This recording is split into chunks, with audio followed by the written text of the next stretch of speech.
This week, we've been covering historic flooding in the plains, and we received critical information from the National Weather Service offices in the area. One spot hit hard by the flooding was southeastern Nebraska, where the National Weather Service office in Omaha had to evacuate due to rising floodwaters. We are now joined by Becky Kern, lead meteorologist from the NWS office in Omaha, who was present during the evacuation. Becky, thank you so much for joining us today. Can you tell us about the moment that you all decided that you had to evacuate the building? You know, going into work, I knew that we weren't staying. It had that feel. Once the mayor called and said, we're asking people to evacuate, and a couple minutes later, we get the levee breach. We all know and all have known since, we've been there, that is the levee that keeps the Platte River out of Valley. So the levee breached.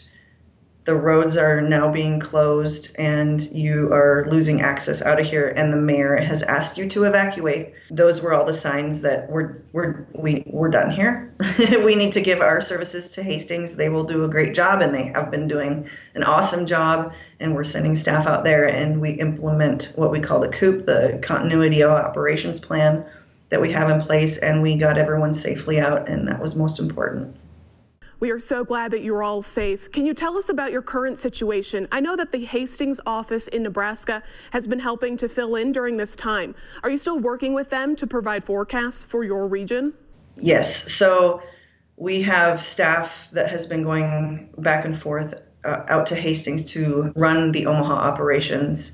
We are able to issue our forecast products, all our flood products, and the phone. All our partners have our phone number out there.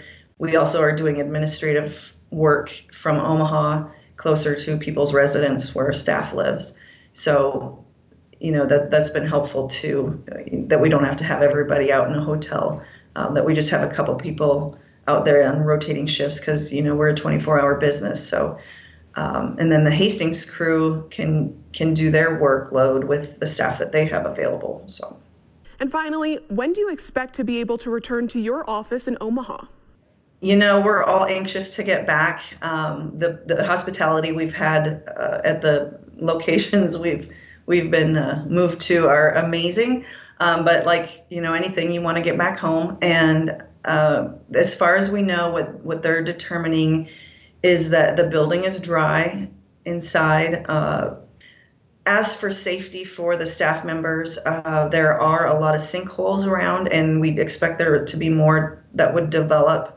We don't have sewer right now. And so, just the things sometimes we take for granted, like water and sewer and electricity. We do have a generator, so we'll be spinning up the radar as soon as we can possibly get things going again. It didn't take too long to get it taken down, but it all has a process to come back up.